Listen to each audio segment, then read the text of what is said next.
சற்றுமுன் வெளியான தகவல். நகை கடன் விதியில் திடீர் மாற்றம். சொல்ல பார்க்க போறோம். நீங்க நம்ம சேனலை சப்ஸ்கிரைப் பண்ணாம வந்தீங்கன்னா மறக்காம லைக் பண்ணிக்கோங்க, சப்ஸ்கிரைப் பண்ணிக்கோங்க. மற்றவர்களுக்கு தெரியப்படுத்த ஷேர் பண்ணுங்க. வங்கிகளில் நகை கடன் பெறுவதற்கு ரிசர்வ் வங்கியின் புதிய விதிமுறைகளை திரும்ப பெற வேண்டும் என்ற கோரிக்கை நாளுக்கு நாள் வலுத்து வருகிறது. மருத்துவ செலவு, கல்வி செலவு மற்றும் அவசர தேவைகளுக்கு நகை கடனையே பொதுமக்கள் அதிகமாக நம்பியிருக்கும் சூழலில் ரிசர்வ் வங்கியின் விதிகள் ஏழை எளிய மக்களுக்கும், குறிப்பாக சிறு குறு விவசாயிகள், சிறு வணிகர்கள் உள்ளிட்டோருக்கு பாதிப்பை ஏற்படுத்துவதாக கூறப்படுகிறது. ஏழை எளிய நடுத்தர மக்களுக்கு, விவசாயிகளுக்கு அவசரத்துக்கு கை கொடுத்து உதவுவது தங்க நகை கடனாகும். ஆனால் ரிசர்வ் வங்கியின் புதிய விதியானது பொதுமக்களுக்கு கலக்கத்தை தந்துள்ளது. நகை கடன் பெற்றவர்கள் ஒவ்வொரு வருடமும் காலக்கெடு முடியும் போது வட்டியுடன் அசலையும் சேர்த்து செலுத்த வேண்டும் என்றும், அதற்கு அடுத்த நாளில் தான் நகையை மறு அடகு வைக்க முடியும் என்றும் ரிசர்வ் வங்கி விதிகளை மாற்றியுள்ளது. கடன் பெற்றவர்களுக்கு ஏற்படும் நஷ்டத்தை குறைப்பதற்காகவே இந்த புதிய விதிகளை ரிசர்வ் வங்கி கொண்டு வந்துள்ளதாக வங்கி ஊழியர்கள் காரணம் சொல்கிறார்கள். எனினும் இந்த புதிய விதியானது பெண்களுக்கு கவலையை தந்து வருகிறது. நகை கடனுக்கான அசலை கட்டுவதற்காக கடன் வாங்கும் நிலைமை ஏற்படும் என்றும், ரிசர்வ் வங்கியின் புதிய விதிகள் தனியார் நிறுவனங்களுக்கு சாதகமானதாக இருக்கிறது என்றும் குற்றச்சாட்டு எழுந்துள்ளன. புதிய விதிகளால் கலக்கம்.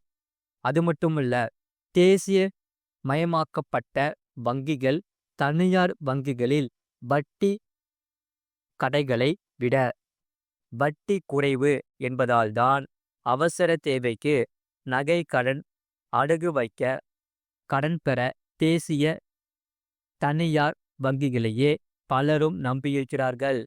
இப்போது ரிசர்வ் வங்கியின் புதிய விதிகளால் முழு தொகையையும் கட்டி நகையை மீட்டு விடுங்கள், பிறகு மறுநாள் புதிய நகைக்கடன் பெறுங்கள் என வங்கியில் சொல்லப்படுகிறார்களா?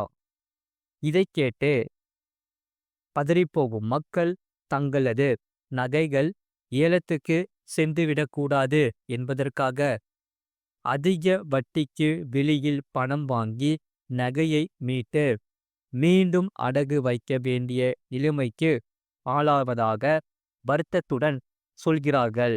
அல்லது அவசரத்துக்கு வட்டி, மீட்டர் வட்டி, ஸ்பீடு வட்டிக்கும் பணத்தை வாங்க நேரிடுகிறது.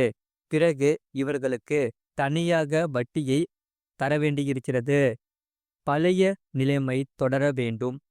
அதாவது குறைந்த நேரத்தில் மீண்டும் வங்கிகளில் நகைகள் அடகு வைக்கப்பட்டாலும் இடைப்பட்ட நேரத்தில் வட்டி கட்ட முடியாமல் வட்டிக்காரர்களிடம் அவசரமாக மாட்டிக்கொள்ள நேரிடுகிறது.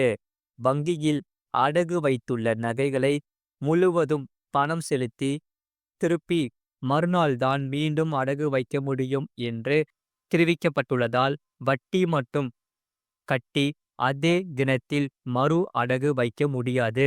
தங்கத்தின் விலை நாளுக்கு நாள் அதிகரித்து வருவதால் கூடுதல் நிதியை பெறுவதற்கு முன்பு முழு கடன் தொகையையும் திருப்பி செலுத்த வேண்டிய சுமையும் அதிகமாகிறது.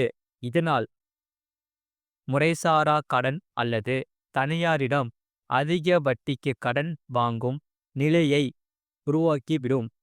எனவே கந்து வட்டியை ஊக்குவிக்கும் இந்த செயலை உடனே வங்கிகள் நிறுத்திவிட்டு நகைக்கடனில் பழைய நிலையை தொடர வேண்டும் என்றும், வங்கிகளும் வாடிக்கையாளர்களும் பாதிக்கப்படாத வகையில் விதிகளில் மாற்றம் செய்ய வேண்டும் என்றும் வலுவான கோரிக்கைகள் எழுந்துள்ளன.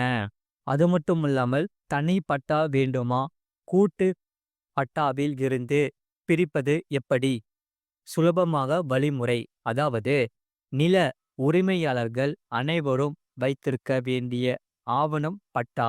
இதில் ஒரே நேரத்துக்கான உரிமை பலருக்கு இருந்தால் அது கூட்டு பட்டா எனப்படும். இந்நிலையில் கூட்டு பட்டாவில் இருந்து தனிப்பட்டா பிரிப்பதற்கான வழிமுறைகள் குறித்து தற்போது முழுமையாக பார்க்கலாம். பட்டா ஆவணம் நில உரிமையாளர்கள் அனைவரும் கட்டாயம் வைத்திருக்க வேண்டிய ஒன்றாக உள்ளது. தமிழ்நாடு வருவாய்த்துறை சார்பாக வழங்கப்படுகிறது பட்டா. இதில் நில வகை, உரிமையாளரின் பெயர் மற்றும் சர்வே, நிலம் அமைந்துள்ள பகுதி உள்ளிட்ட முக்கியமான தகவல்கள் இடம்பெற்று இருக்கும். இந்நிலையில் கூட்டு பட்டாவில் இருந்து தனி பட்டா பெறுவது எப்படி என்பது குறித்து தற்போது விரிவாக பார்க்கலாம். சொத்துக்கள் வாங்குவதற்கும் விற்பதற்கும் பத்திரம் மற்றும் பட்டா அவசியம். கட்டிடம், மனை அனுமதிக்கு மற்றும் பத்திர பதிவிற்கும் பட்டாவை சரிபார்க்க வேண்டும். ஒரு நிலத்திற்கான உரிமை பலருக்கு இருந்து அவர் அனைவர் பெயர்களும் இடம்பெற்று இருந்தால் கூட்டு பட்டா எனப்படும். இதிலிருந்து தனி பட்டா வேண்டுமென்றால் அதற்கு விண்ணப்பிக்க வேண்டும். கூட்டு பட்டாவில் இருந்து தனி பட்டா பெறுவதற்கு குறிப்பிட்ட நிலத்தின் உரிமையாளராக இருக்க வேண்டும்.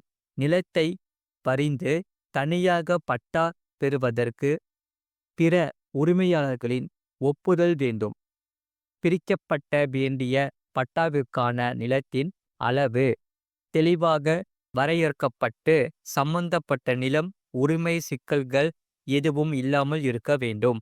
தனி பட்டா பெற விண்ணப்பிப்பதற்கு தற்போதைய கூட்டு பட்டா, முந்தைய பட்டா நகல் மற்றும் பரிசளிப்பு ஆவணம், விற்பனை சான்று, பகிர்வு உடன்படிக்கை உள்ளிட்ட ஆவணங்கள் தேவை. மேலும் நில வரைபடம், சொத்து வரி செலுத்தப்பட்ட ரசீது, சம்பந்தப்பட்ட விண்ணப்பதாரரின் ஆதார் கார்டு, வாக்காளர் அடையாள அட்டை, ரேஷன் கார்டு, நில அளவை மேற்கொள்வதற்கான கோரிக்கை மனு, மற்ற உரிமையாளர்களின் ஒப்புதல் கடிதம் ஆகியவை தேவை.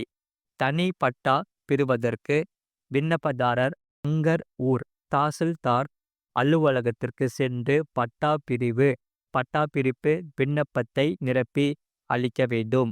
சரியான ஆவணங்களை சமர்ப்பித்த பின் நிலத்தை அதிகாரிகள் ஆய்வு செய்து உறுதி செய்வார்கள். ஆன்லைனில் தமிழ்நாடு இ-சர்வீஸ் இணையதளத்திற்கு பட்டா டிரான்ஸ்ஃபர் விருப்பத்தை தேர்வு செய்து தேவையான ஆவணங்களை ஸ்கேன் செய்து பதிவேற்ற வேண்டும். ஆன்லைனிலேயே விண்ணப்பத்தின் தற்போதைய நிலையை கண்காணிக்கலாம். தனி பட்டா வேண்டி விண்ணப்பித்த பின்னர் நிலம் சம்பந்தமான உரிமை சிக்கல்கள் இல்லை என்றால் 30 முதல் 60 நாட்களுக்குள் தனி பட்டா கிடைத்து விடும். கூட்டு உரிமையாளர்களின் ஒப்புதல் அளிக்கவில்லை என்றால் நீதிமன்றம் வழியாக மட்டுமே தனி பட்டா பெற முடியும். நில உரிமை சிக்கல்கள் இருந்தால் பட்டா பிரிப்பதற்கு முன்பாக அதனை தீர்க்க வேண்டும் என்பதை கவனத்தில் கொள்ள வேண்டும். இதுபோன்ற செய்திகளை உடனுக்குடன் அறிந்து கொள்ள மறக்காம சேனலை சப்ஸ்கிரைப் செய்யுங்கள். மற்றவர்களுக்கு தெரியப்படுத்த ஷேர் செய்யுங்கள்.